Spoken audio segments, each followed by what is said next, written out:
नमस्कार, मैं दीपक शर्मा, मेरे यूट्यूब मंच पर आपका स्वागत है। दोस्तों, कथनी और करनी में अगर मोदी जी के फर्क नहीं होता तो शायद ये खबर दिखाने की आपको जरूरत नहीं थी। लेकिन अक्सर देखा गया है कि मोदी जी जो कहते हैं अक्सर उसका उल्टा देखने को मिलता है। जो वो कहते हैं ऐसा होता नहीं, उल्टा ही होता है। मिसाल के तौर पर बिहार का ताजा मामला देखिए। बिहार के सारे चुनाव में, पूरे कैंपेन में मोदी जी ने जंगल राज की बात की। मोदी जी ने कहा कि अपराध और अपराधियों के खिलाफ यह निर्णायक लड़ाई है। और बातों ही बातों में वे कहते रहे कि जो लोग छुरी, कट्टा और दोनाली चलाते थे, इनसे दूर रहना चाहिए। मैं तो सोच नहीं सकता भाई, ये छुरा, कट्टा, डूनाली, इसके गाने और चुनाव के मैदान में इनका मनसा का ये प्रतिबिंब है, उनकी सोच का प्रतिबिंब है। लेकिन सच्चाई यह है कि जब मंत्री बनाने की बात आई तो मोदी जी अपनी ही बात भूल गए। वो छुरी भूल गए, वो कट्टा भूल गए, वो दोनाली बंदूक भूल गए, वो अपराध और अपराधी भूल गए।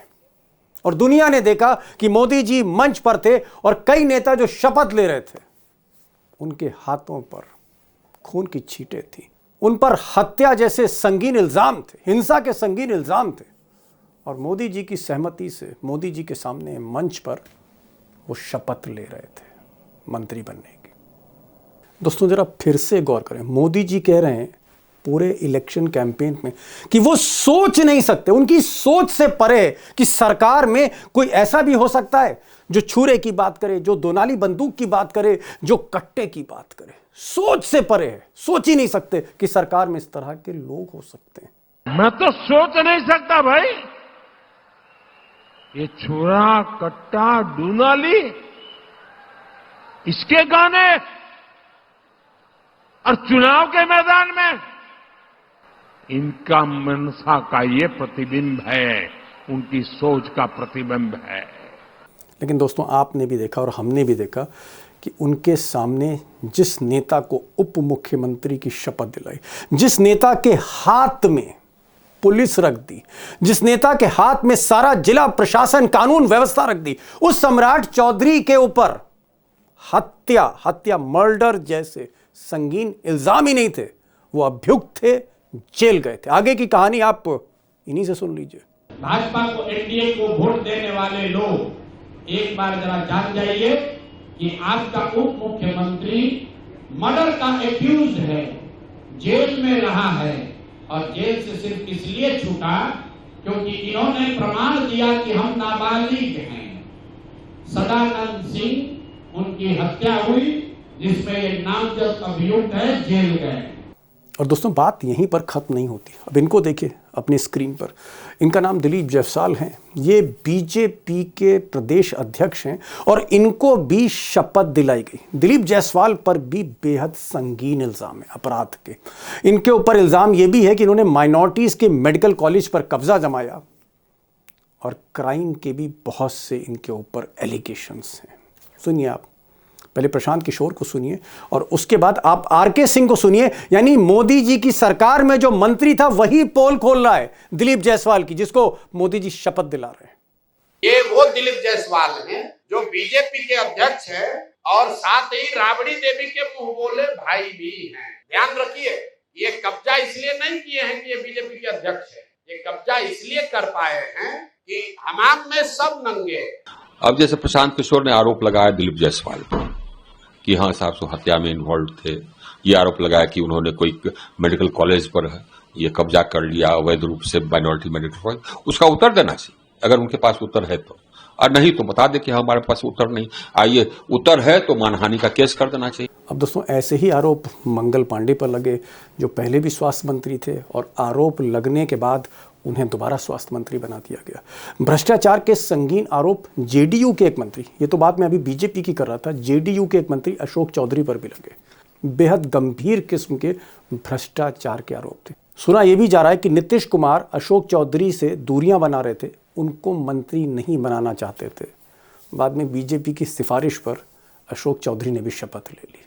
लेकिन दोस्तों, जो सबसे चौंकाने वाली बात यह है कि जिन मंत्रियों ने, जिन मिनिस्टर्स ने पिछली सरकार में काम किया, जिन्होंने डिलीवर किया, प्रोजेक्ट्स एग्जीक्यूट किए और जिनकी छवि साफ थी, उन्हें जीतने के बावजूद मंत्री नहीं बनाया गया, शपथ नहीं दिलाई गई। मैं बात कर रहा हूं नीतीश मिश्रा की, जिन्होंने बिहार में इंडस्ट्री को रीडिफाइन किया, फैक्ट्रियों के सपनों को पूरा करने की कोशिश की। कई ऐसे जगहों पर उन्होंने इंडस्ट्रियल बेल्ट्स को रिवाइव करने का प्रयास किया, टूरिज्म को फिर से उन्होंने परिभाषित किया। हर जगह नीतीश मिश्रा का नाम लिया जा रहा था कि कोई तो है नीतीश सरकार में जो काम कर रहा है।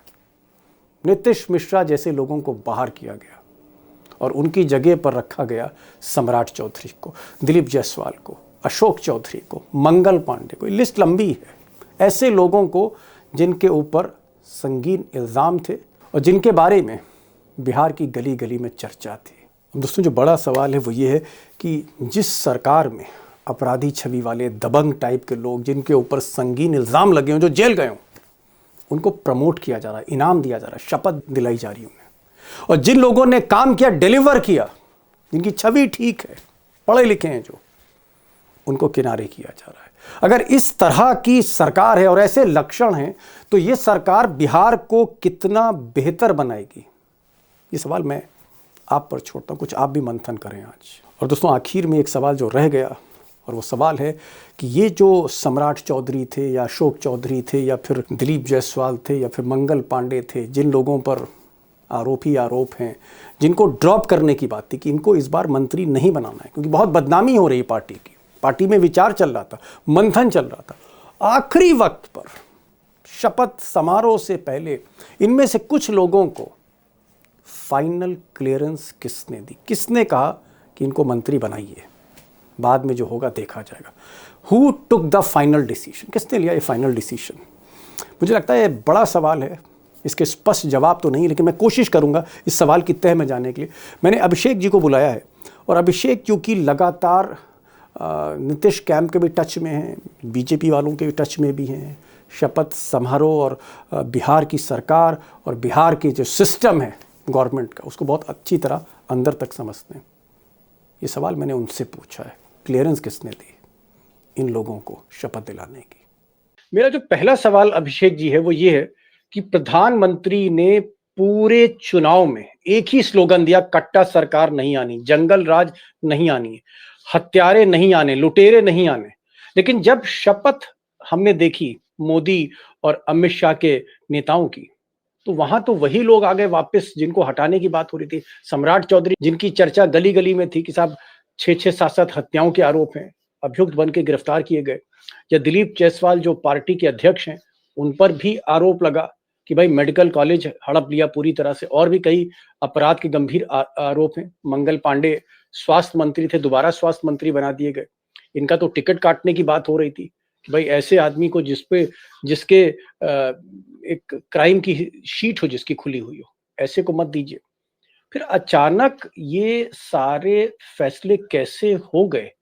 क्या मोदी जी जो जंगल राज, कट्टा सरकार कह रहे थे, उनको ये सब नहीं पता था?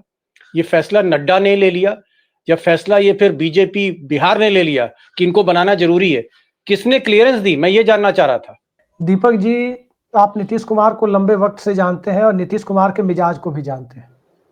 नीतीश कुमार इन सब चीजों पर कंप्रोमाइज नहीं करने वाले व्यक्ति के तौर पर अपनी पहचान रखते थे, लेकिन अब लगता है कि ड्राइवर सीट पर नीतीश कुमार नहीं है, वो एक कंप्रोमाइज चीफ मिनिस्टर है।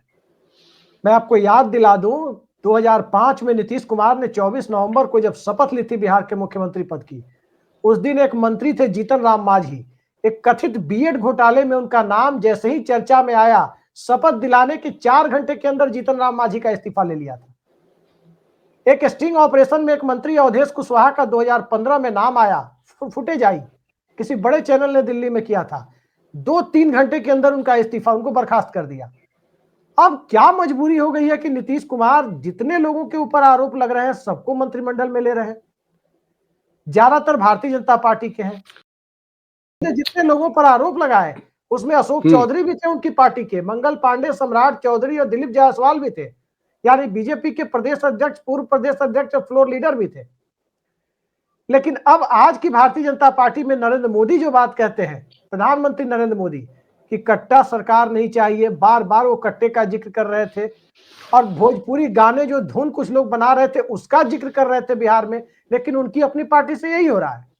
और ऐसा इसलिए हो रहा है क्योंकि मोदी और शाह यही गुजरात मॉडल बिहार में चाहते हैं। आपने कहा नीतीश कुमार अब ड्राइविंग सीट पर नहीं है। नीतीश कुमार इस तरह के लोगों को पहले बर्दाश्त नहीं करते थे, जिन पर भी अपराध के आरोप लगते थे उनसे इस्तीफा ले लेते थे कुछ ही घंटों में। वो बात तो वो देखिए, वो चैप्टर अब क्लोज हो चुका है जी। मैं दूसरी बात कर रहा हूं कि क्या ये जो सम्राट चौधरी हैं जिन पर हत्या के आरोप थे, जिसमें बीजेपी में भी काफी उनको लेकर जो है सवाल उठाए गए, क्या ये इनको बनाने का, इनको दोबारा शपथ दिलाने का फैसला जेपी नड्डा का है या बिहार बीजेपी का है, किसका है ये फैसला? अमित शाह का है? भाई किसी ने फैसला तो लिया होगा ना, मैं ये कह रहा हूँ। दीपक जी, जेपी नड्डा बेचारे हैं, उनको छोड़ दीजिए, माफ कर दीजिए उनको। फैसले दो ही लोग भारतीय जनता पार्टी में लेते हैं, नरेंद्र मोदी और अमित शाह। यह मोदी शाह की भाजपा है, इसमें तीसरा कोई व्यक्ति फैसले नहीं लेता, चाहे वो जेपी नड्डा हो या पूरी की पूरी बिहार यूनिट हो। उन्होंने एक बार कह दिया कि भारतीय जनता पार्टी से अमुक अमुक व्यक्ति मंत्री होंगे तो वही मंत्री होंगे, इसमें कहीं कोई दो राय नहीं है। नीतीश कुमार अभी उस स्थिति में नहीं है कि नीतीश कुमार इन सब चीजों पर बार्गेन कर सके। नीतीश कुमार अपनी उस पुरानी छवि को खत्म कर चुके हैं और अब भारतीय जनता पार्टी जो गृह मंत्रालय ले चुकी है, और गृह मंत्री एक ऐसे व्यक्ति को दिया गया है जिनके ऊपर किसी तरह से 18 साल से कम उम्र बताकर जमानत लेने का आरोप है। मैं कह रहा हूं आरोप है, प्रशांत किशोर ने आरोप लगाए थे। दिलीप जायसवाल के ऊपर मेडिकल कॉलेज हड़पने का आरोप लगाया था। मंगल पांडे को अमंगल पांडे कहते हुए प्रशांत किशोर ने कई तरह के आरोप लगाए, और अशोक चौधरी को तो सर्वदलीय नेता बता दिया था, और सर्वदलीय नेता बताते हुए कई सारे आरोप भ्रष्टाचार से जुड़े हुए लगाए थे। लेकिन ये सबके सब अब मंत्री हैं, और स्वाभाविक है कि जब गृह मंत्रालय का फैसला दिल्ली की भाजपा आलाकमान के इशारे पर हो सकता है, तो मंत्री बनाने का फैसला भी निश्चित तौर पर। अच्छा, एक चीज और, मैं किसी से बात कर रहा था बीजेपी में, उनका कि साहब हो सकता है दिलीप जायसवाल, क्योंकि मेडिकल कॉलेज हड़पने की बात थी और बड़े गंभीर आरोप थे, तो ये था कि साहब दिलीप जायसवाल को शायद ड्रॉप कर दें, जिस तरह के आरोप उन पर हैं, केसेस उन पर हैं। और दिलीप जायसवाल की देखा देखी मंगल पांडे को भी कहीं ना कहीं इस तरह की चर्चा, ये कंफर्म मेरे पास कोई रिपोर्ट नहीं, लेकिन ऐसी चर्चा हो रही थी। तो पहले तो कहीं दो लोगों को ड्रॉप कर रहे थे, फिर सभी को बना दिया, ये समझ नहीं आया मुझे। दीपक जी, अगर एक को ड्रॉप करते तो सबको ड्रॉप करना पड़ जाता। मतलब जहां तक मेरी जानकारी है, नीतीश कुमार इस बार अशोक चौधरी को मंत्री बनाने के पक्ष में नहीं थे, लेकिन भाजपा आलाकमान की तरफ से दबाव डाला गया कि आप अशोक चौधरी को ड्रॉप करेंगे तो हमें सम्राट चौधरी और मंगल पांडे और दिलीप जायसवाल तीनों को ड्रॉप करना। ओहो, और फिर अंत में अशोक चौधरी का नाम जोड़ा गया है। अरे तो आप बड़ी बात करें, आप ये कह रहे हैं कि अशोक चौधरी को, क्योंकि वो जेडीयू से थे जी, उनसे नीतीश कुमार शायद बातचीत बंद थी, उनको अपने घर पे भी नहीं बुलाया था, एक दो बार मीटिंग में, नाराज थे जिस तरह के आरोप लग रहे थे। तो अशोक चौधरी को जब नीतीश कुमार की तरफ से मना किया, तो फिर धर्मेंद्र प्रधान जो बीजेपी के प्रभारी हैं और बीजेपी के और नेता, इन्होंने क्या फिर कन्विंस किया नीतीश कुमार को कि अगर आप अशोक चौधरी को ड्रॉप करेंगे तो हमें भी ड्रॉप करना पड़ेगा, ये आप कह रहे हैं? जी, अगर एक को प्रशांत किशोर के आरोपों की वजह से ड्रॉप किया जाएगा तो जेडीयू के एक मंत्री पर उन्होंने आरोप लगाए, बीजेपी के 3-3 नेताओं पर आरोप लगाए, फिर उनका क्या होगा? और बड़ी समस्या खड़ी हो गई तब जब प्रशांत किशोर ने संजय जायसवाल जो लोकसभा में चीफ व्हिप है उनके ऊपर आरोप लगाए थे। और अगर अशोक चौधरी को ड्रॉप किया जाता तो ये तीनों मंत्रियों को ड्रॉप करने के साथ साथ दिल्ली में मुख्य सचेतक को भी लोकसभा में हटाना पड़ता। नहीं तो हटा देते मोदी जी तो भाई पूरी कैबिनेट बदल देते हैं, एक चुटकी में उन्होंने गुजरात की पूरी कैबिनेट बदल दी और दो बार बदल दी। नहीं, वो पाक साफ लोगों को बदलते हैं ना, जिनके ऊपर आरोप है उनको नहीं बदलते, पाक साफ लोग। नीतीश मिश्रा का क्या गुनाह था? नीतीश मिश्रा तो एक अच्छे, हाँ, मैं इस पर आ रहा हूं, नीतीश मिश्रा पे आ रहा हूं। नीतीश मिश्रा, जो मेरी रिपोर्ट है, मैं कभी उनसे मिला नहीं, लेकिन मैंने उनसे बीजेपी के लोगों से, जेडीयू के लोगों से, वहां के ब्यूरोक्रेट से सुना कि इंडस्ट्री को लेके बहुत सीरियस थे। और मुझे ये भी पता है कि दूरदर्शन उन पर डॉक्यूमेंट्री बना रही थी और उस वक्त उन्होंने कहा कि नहीं, पहले जाके मेरे काम को देखिए फिर मैं डॉक्यूमेंट्री बनवाऊंगा, आप पहले काम देख के आइए। तो एक मतलब जिस आदमी की सबसे ज्यादा जरूरत थी, क्योंकि बिहार को इंडस्ट्री चाहिए, बिहार को उद्योग चाहिए, और ये आदमी बड़ी तेजी से फैसले ले रहा था, इसी को ड्रॉप कर दिया, इसी की गर्दन पे तलवार रख दी। दीपक जी, केंद्र से लेकर राज्य तक हर कैबिनेट में एक ज्वेल होता है। कहा जाता है कि एक ऐसे मंत्री होते हैं जिनको माना जाता है कि वो कैबिनेट के अंदर के सचिन तेंदुलकर है, विराट कोहली है। जी हाँ, नरसिम्हा राव के जमाने में मनमोहन सिंह मोती है जी, मनमोहन सिंह को वैसे ही माना जाता था वित्त मंत्री को, नरसिम्हा राव के जमाने में। अटल बिहारी वाजपेयी के जमाने में नीतीश कुमार और सुरेश प्रभु को वैसा ही मंत्री माना जाता था। आप तो उस वक्त पीएमओ और सरकार सबको कवर कर रहे थे, एक दूसरे मीडिया संस्थान के लिए। जी नहीं, नीतीश मिश्रा को ड्रॉप क्यों किया गया? बिहार सरकार में नीतीश मिश्रा को ड्रॉप किया गया तो उसके पीछे दो थ्योरी चल रही है। पहली ये कि गृह मंत्रालय में राज्य मंत्री है नित्यानंद राय। बताया जाता है कि नित्यानंद राय की गुड बुक में वो नहीं है और बिहार भाजपा में आजकल वही होता है जो नित्यानंद राय चाहते हैं। नंबर एक। दूसरी बात, कुछ लोग कह रहे हैं कि उद्योग मंत्रालय का एक ऐसा अपशकुन है बिहार में कि उद्योग मंत्रालय शाहनवाज हुसैन को दिया गया, वो बहुत अच्छा काम कर रहे थे, शाहनवाज हुसैन को जाना पड़ा। उसके बाद आरजेडी और महागठबंधन की सरकार बनी, समीर महासेठ बने, वो भी ठीक ठाक काम कर रहे थे अपनी तरफ से, वो इस बार चुनाव ही हार गए। और उसके बाद आप देखिए कि समीर महासेठ के बाद जब नीतीश कुमार वापस एनडीए में वापस आते हैं, उसके बाद नीतीश मिश्रा बनते हैं जो पहले जेडीयू में ही थे, फिर जीतन राम मांझी की हम में गए, फिर भाजपा में गए, जगन्नाथ मिश्रा के बेटे हैं। नीतीश मिश्रा बहुत अच्छा काम कर रहे थे और नीतीश मिश्रा को भी ड्रॉप कर दिया गया। तो ये उद्योग मंत्रालय और बिहार का क्या कनेक्शन है? कोई रूहानी कनेक्शन है? कुछ लोग कहते हैं कि वहां जाके टिकना बड़ा मुश्किल हो जाता है। नहीं, बहुत ही विडंबना है, बड़ी अजीब बात आपने बिहार के लिए त्रासदी है।